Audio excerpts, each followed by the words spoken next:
Ano niya, Mr. Maravillas, kamusta? Para niya nasa hotel ka? Hindi man po, nasa kwarto namin ako. Linggo naman ngayon, kaya dito. Nagbabagang mga balita at pagtalakay sa mga isyu ng lipunan. Bulsa, opinyon, banat at paglalantad sa katotohanan. Bulsa, what you see is what you get. You decide. Na lang muna tayo magpoprograma. Di ano niya, Mr. Maravillas, yung mga balita ngayon. Basag po mga kababayan yung mga nagpapalaganap ng fake news tungkol sa video ng ng ating Pangulong Bongbong Marcos daw. Ang bumasag po, mismong yung kanilang patron, si Maudix. Nagpa-press-con po si Maudix kahapon doon sa Davao para linawin po yung mga controversies, lalo na yung mga issue sa distab. Nag-deny po si Maudix na kinakausap niya yung mga generals. Sabi ko sa inyo, pati yung issue mga kababayan sa ICC, sabi ni Maudix, mga kababayan, wala man na dyan kinalaman si Marcos. Kita na ninyo. Di ano niya, Mr. Maravillas, ang basa mo, bakit biglang kampyo si Maudix? Sabi ko sa inyo, ang latay kasi po ng lahat ng propaganda laban kay Pangulong BBM ng kanyang mga supporters po, lahat ang tama kay Inday. Kaya sa tingin ko po, ito yung rason kung bakit nagpa-press-con si dating Pangulong Maudix. Damage control po. Hindi kasi ninyo pinag-iisipan yung inyong mga propaganda. Imbes na gumanda yung image po ni Inday at ng pamilya Duterte, ayon lalong bumantot po. Sumama yung imahe po ni Inday. Parang tama niya, Mr. Maravillas, yung mga analysis mo. Tayo po mga kababayan, yung may truthful analysis po. Hindi po tayo nagti-fake news. Kaya nga po mga kababayan, yung panawagan ko sa inyo na you follow my subscribe po kayo dito sa ating YouTube channel para labanan natin yung mga fake news na mga DDS vloggers. Huwag kayong nagpapaniwala doon sa mga dilawang DDS po. Lahat po mga haka-haka yung mga contents nila, mga paninirang puri. Kaya sabi ko kahapon, nag-live ako mga kababayan, I am appealing po sa lahat ng mga Marcos loyalists.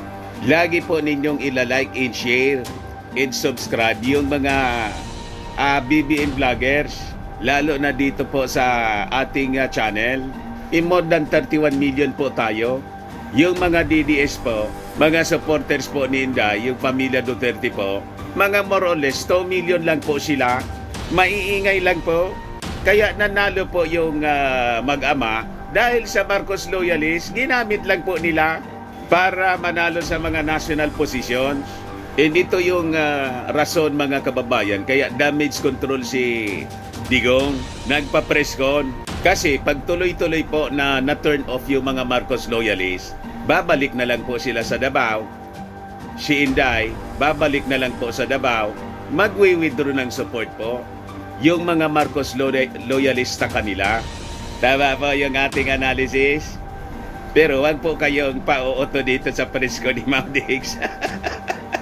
Inihilot lang po kayo ng mga Marcos loyalist. Kaya sinasabi niya ngayon na wala mang kinalaman sa ICC po si President Bongbong Marcos, yung possible na na pagpasok uli o pagbabalik natin sa ICC, na feel nila yung init po nang magsimula ng mainis yung mga Marcos loyalista kanila.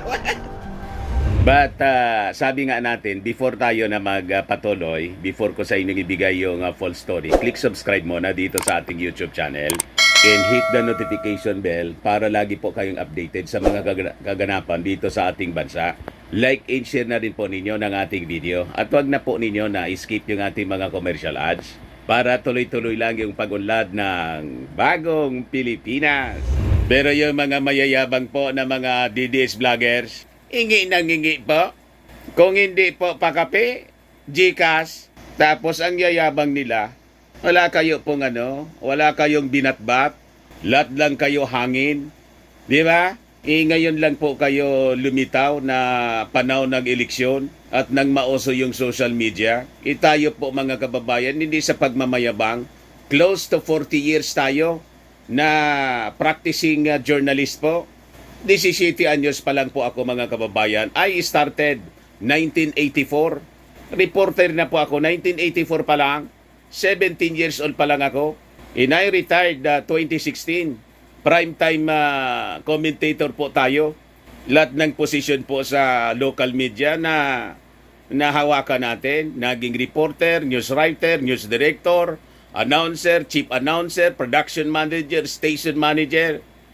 Tapos mamaliitin ninyo. Sabi nga sa Bicol, dugay na kamo. Pero kung magyabang itong mga DDS vloggers, kala mo kung sino sila. Tama po, mga kababayan. O, balikan natin mga kababayan yung ating kwento. O, ito po si Maudigs. Sabi dyan, denial of Duterte.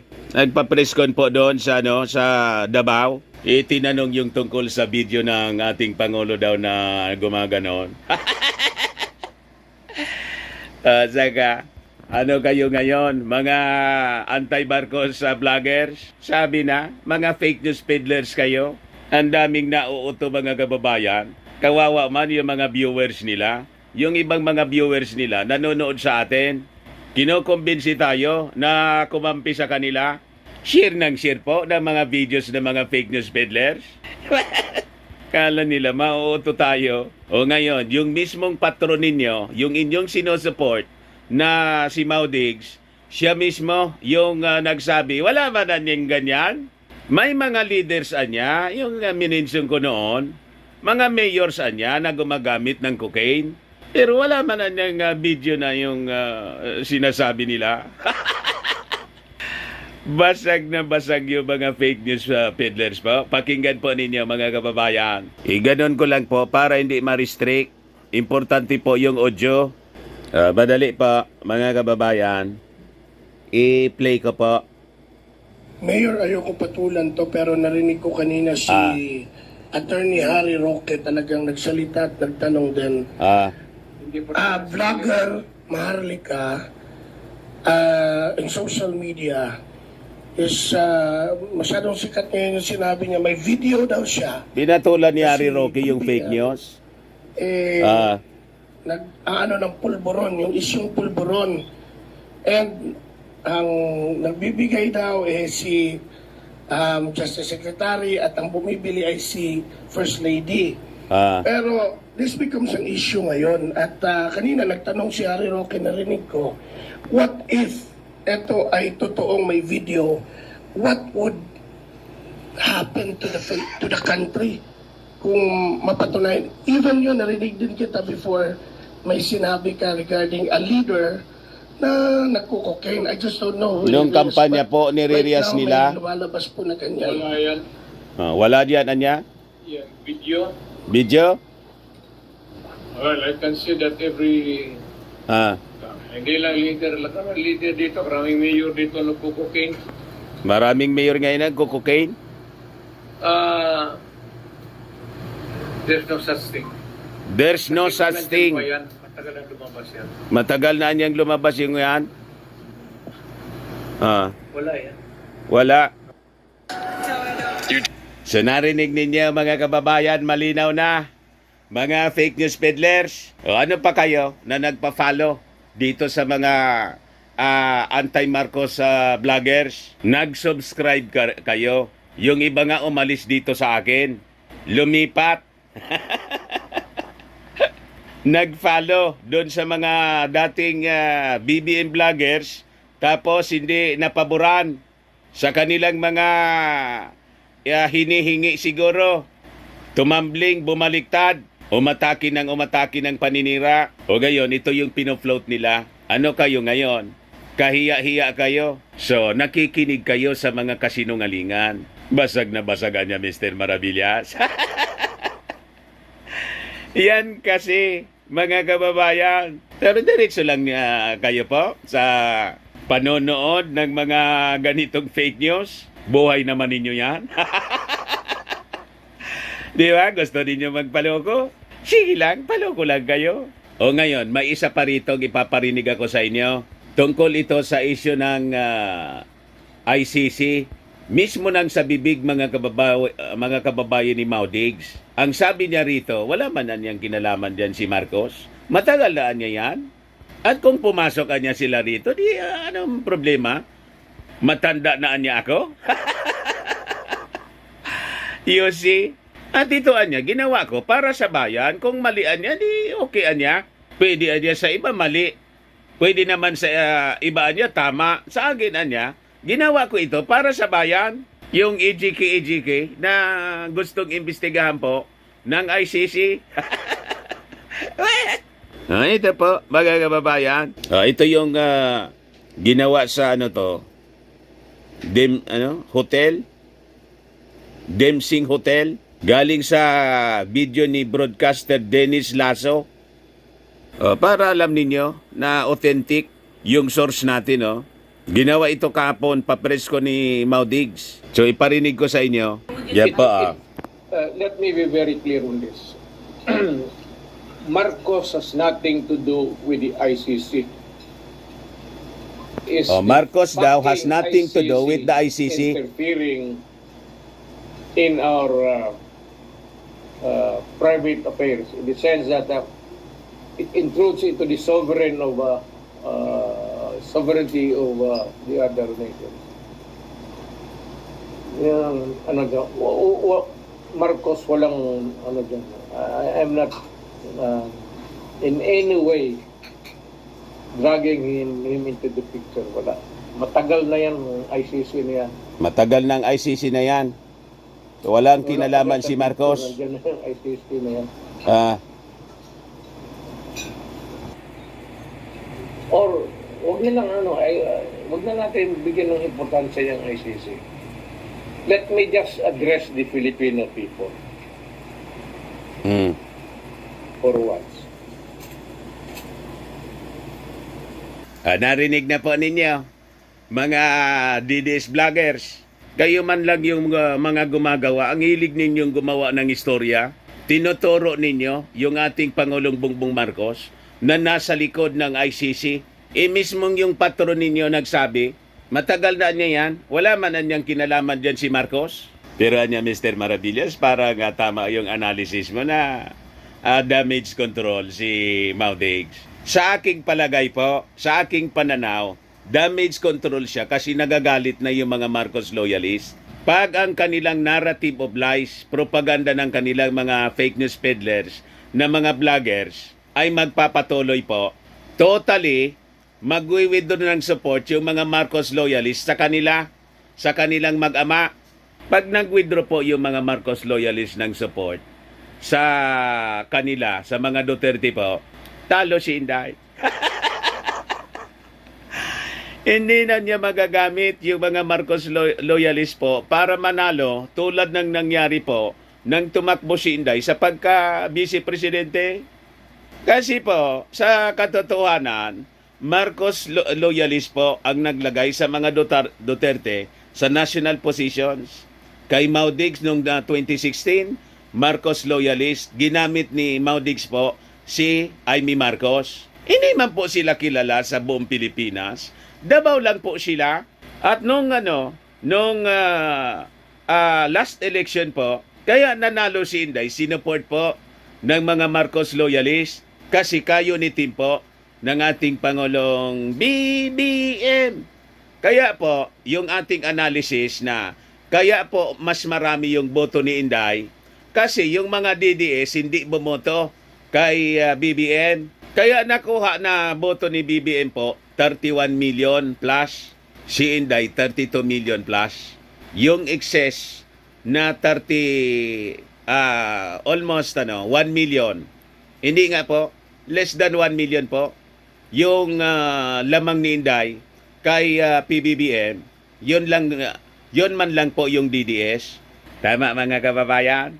Huwag kami mga fake news peddlers. O ngayon, ito yung balita sa politiko nyo. Sabi dito, Retired Rodi Duterte rolls out 2025 run. Retired na talaga ako. Pinipilit kasi ng mga DDS na na lumaban pa si Diggs. Sabi diyan, weeks after floating a possible senatorial bid, former President Digong is no longer interested in seeking an elected post in the next election. Yan niya, Mr. Marabilas, di ba yun ang strategy niya? Opo, yung laban bawi, atras abante, pero ultimately, abante. Para lagi pong pag-usapan siya, mga kababayan. Pahulaan, yun ang style mga kababayan ni Mau Diggs. Kaya ngayon, ito yung sinasabi niya, I'm telling the truth. Wala na ako. Maski gusto ko man, pero hindi na kaya ng katawan ko. Why do I have to make some pretensions here? He said during a press conference with the Davao media kahapon. Kasama ito kasi more than almost 2 hours yung press con niya. Kasama to sa sinabi niya doon. Tapos kasama din yung pag-deny niya na nakipag-kita siya sa mga nakipag-usap siya sa mga generals, retired generals para sa disab. Ugas kamay po si Mau Diggs. Alam niya kasi ang possible na mangyari sa kanya. Malamang mga kababayan matulad siya kay Trillanes.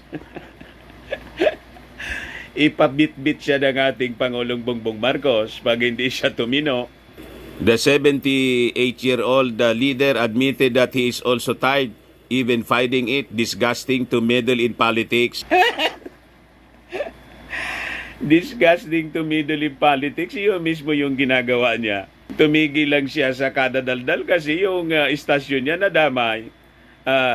Yung SMNI, sumara, at malamang madiritso ang tawag dito, cancel yung franchise. Nadamay sa kalakuhan niya si Gibbs at si Gibbs imbestiga ng Senado. Damage control po si Mau Diggs. No more politics for me. I am retired. Retired na talaga ako. I'm tired. Ayoko ng politika.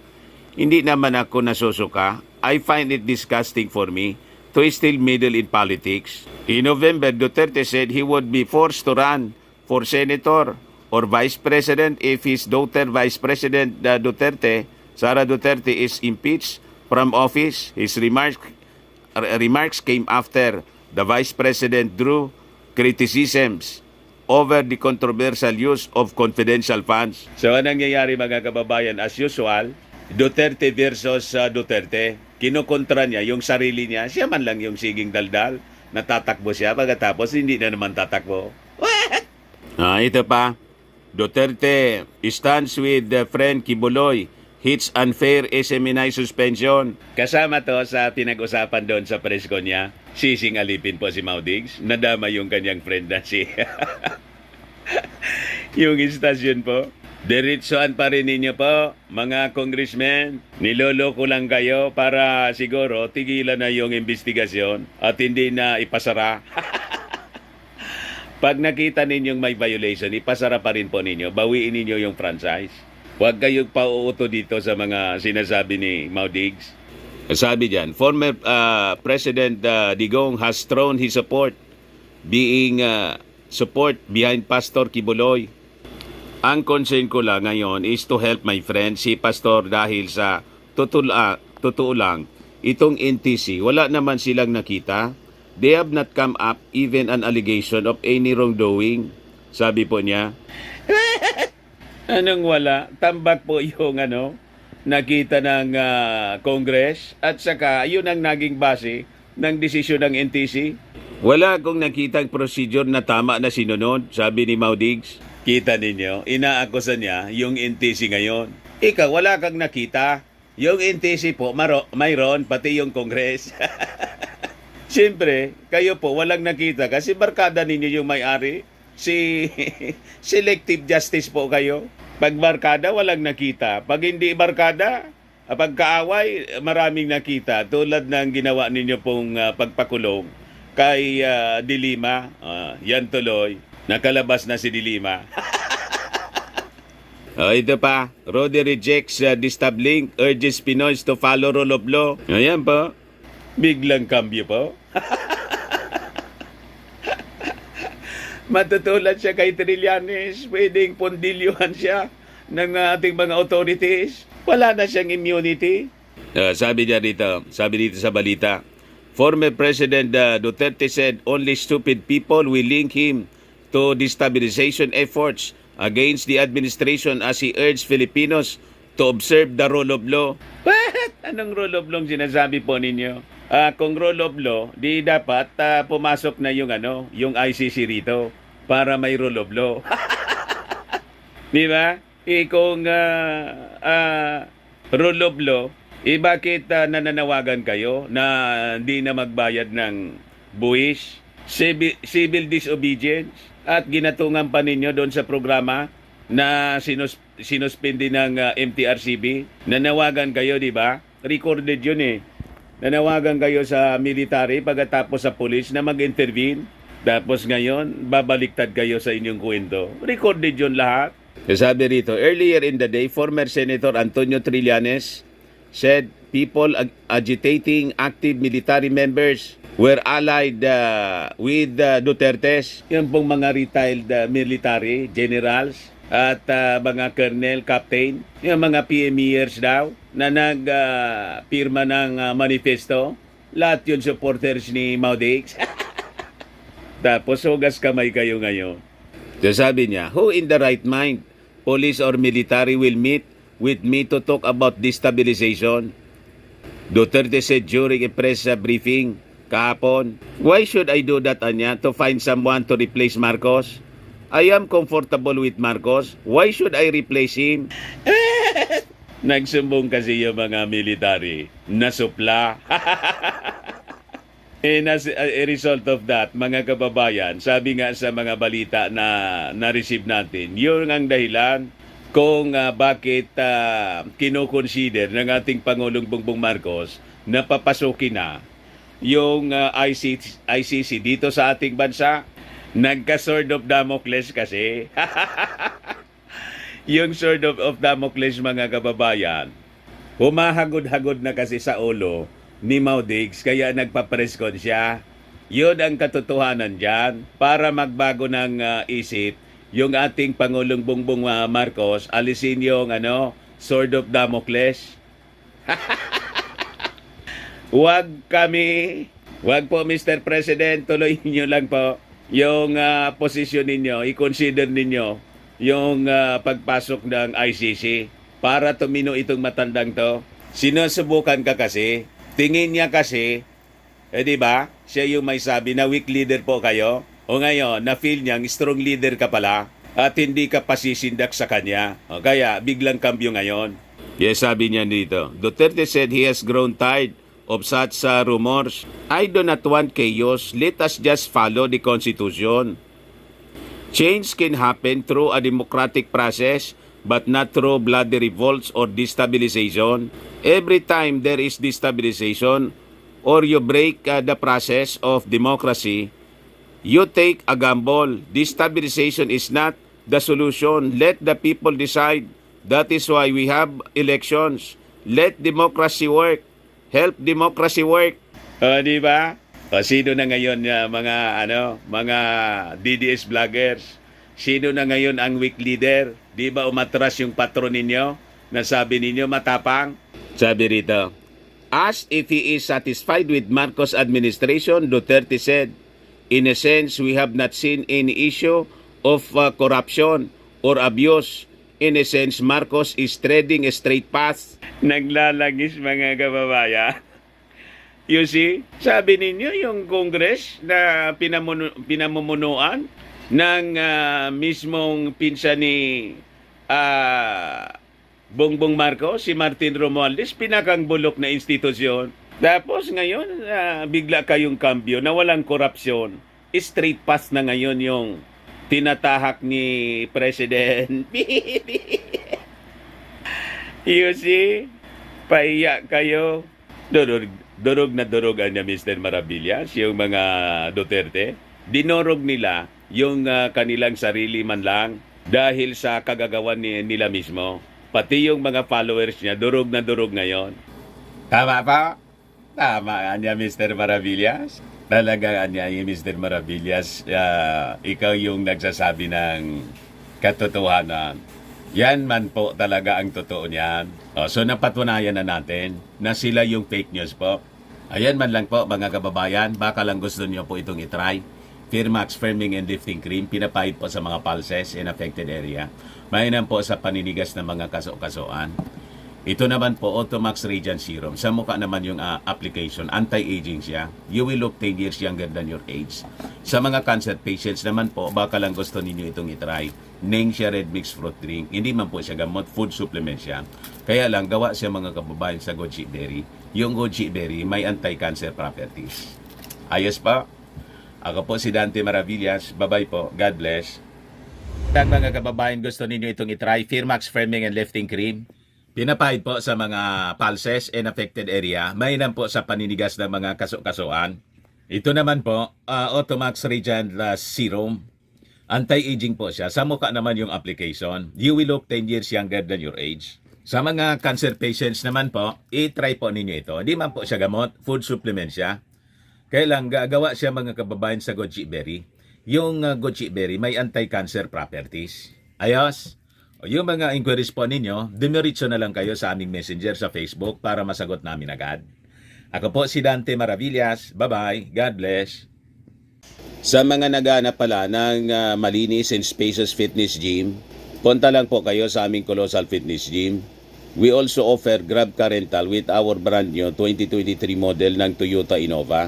We also accept booking for those who are planning to travel via PAL and Cebu Pacific and other airline companies, local and international. Kahit saan po kayo gusto mag-travel, pwede na kayo. May nag-inquire po kasi sa atin kung saan magpapabooking. Dito na po sa amin, sa Colossal Fitness Gym.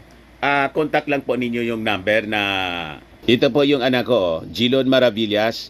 Pwede ninyo lang na kontakin siya. Pati mga booking sa hotels, bills payment po.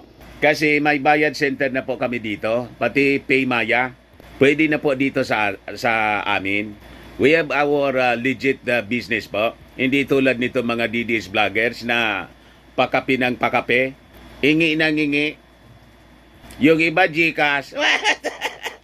Ginagamit lang po kayo sa pangangwarta nila. Tayo legit yung business natin.